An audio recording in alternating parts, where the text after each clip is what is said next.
This is the all-new 2025 Nissan Murano, and since this is built in the United States, Nissan says that this is free from new tariffs. The engine is assembled in the Decherd powertrain plant in Decherd, Tennessee, and this is a 2-liter turbocharged 4-cylinder unit that makes 241 horsepower and 260 pound-feet of torque. And the car is finish assembled in the Smyrna Vehicle Assembly Plant in Smyrna, Tennessee. This is also where the Leaf, the Pathfinder, the Rogue, and the Infiniti QX60 are built. The actual parts themselves may come from different places because if you look at their Monroney, the US-Canadian parts content is only 50%. So is it really free from new tariffs? It's kind of hard to tell because making a car is really tough and parts cross the border several times. What is certain is that Nissan needs this thing to succeed because at the time of this filming, April 2025, Nissan is still looking for a partner or a buyer because if they don't, they might be in real big trouble. So let me give you a quick tour of this car so you know more before you buy. These Nissan Muranos start at $40,470. The one I'm driving is the Platinum trim, so you'll have to add on more than $9,000 to the sticker price. And with all the extras and delivery for this specific one, this one stickers at $53,950. And yes, that's before taxes. So with that out of the way, let's start with the exterior design. The Nissan Murano was always the more stylish SUV compared to the Rogue and the Pathfinder. And I think Nissan stuck with that mentality for this new one.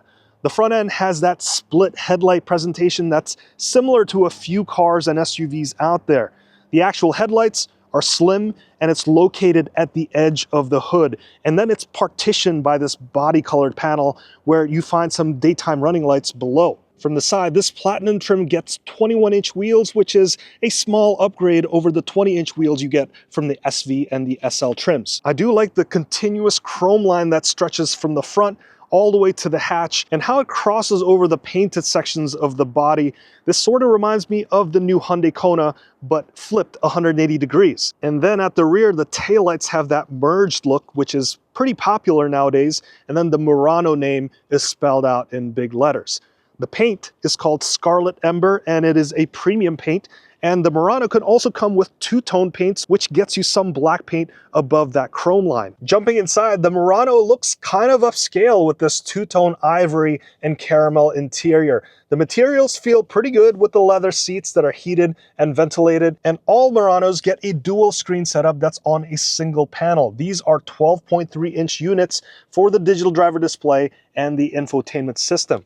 The infotainment system has a lot of stuff going on into it. First, it has Google built in, so it has all of the Google Assistant, the Maps, and the Google Play Plus apps. It also comes with the wireless version of Apple CarPlay and Android Auto, and it has Alexa as well. The screen is pretty large, but it's not that far of a reach for the driver to reach the edges of the screen. You may have to lean forward depending on how tall you are and also your seating position.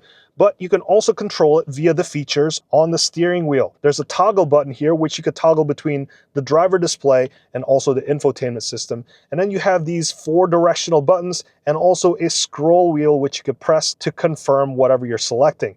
It takes a little bit of time to learn, but once you're used to it, it's really easy to use. As for the steering wheel itself, you have this 2-spoke design, which is very nice. Leather steering wheel. It's got paddle shifters on the back and plenty of physical buttons to use.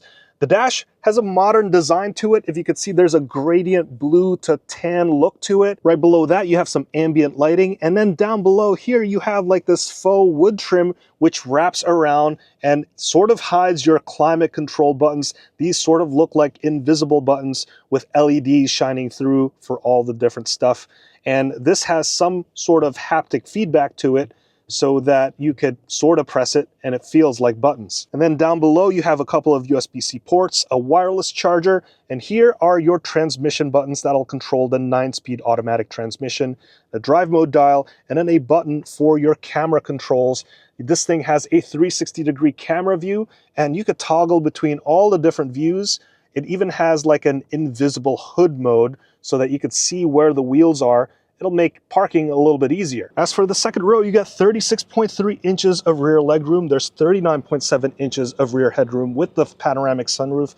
And then over to the side, you have sunshade and also these outboard seats They are heated, and you have a couple of USB-C ports. And then at the rear, we have the powered liftgate, which you can access via that button, and that reveals 32.9 cubic feet of space behind the second row. There are some quick latches here, which you can then fold down the second row, and that reveals 63.5 cubic feet of space behind the first row.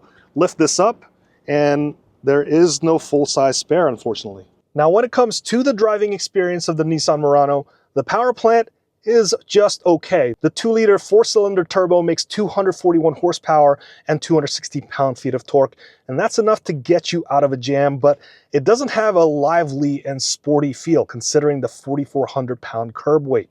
The 9-speed automatic transmission gives you a rating of 21 miles in the city, 27 on the highway, and 23 miles per gallon combined. The shifting performance varies depending on the mode that you're in, which there are 3. There's Eco, Normal, and Sport. Eco deadens the throttle response a lot, and Sport mode tries to keep the transmission at a lower gear.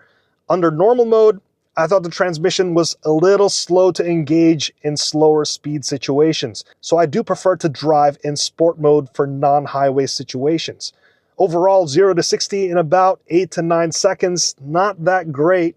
And then as for the handling, the Murano feels pretty competent for a midsize SUV. The steering feedback feels good, and then the backroad mannerisms feel pretty on par with modern midsize crossovers. It certainly feels more planted and more confident than the previous Nissan Murano. The Nissan Murano also comes with ProPilot Assist, which is your driving assistance features. So it has adaptive cruise control, lane keeping system, and also blind spot monitoring. I love that those features are here. And Nissan and Infiniti is working on a more advanced hands-free version of this. It's not quite here in the Murano just yet, but I'm hoping it will come in the near future. Overall, I think the Nissan Murano offers a pretty decent driving experience, and I love the new design inside and out. I think it looks pretty attractive and upscale, but is this enough for Nissan to stay competitive and for the Murano to save the company? It's really hard to tell because there's a bunch of other midsize crossovers out there like the Toyota Highlander and also the new Hyundai Santa Fe, which you could find over here. And those are also partially assembled in the United States. So Nissan's claim of free to new tariffs, well, there's a bunch of cars that can also make that claim. I want to thank you so much for watching all the way up to this point. My name is Hanson, and that has been the 2025 Nissan Murano, and I'll see you in the next one.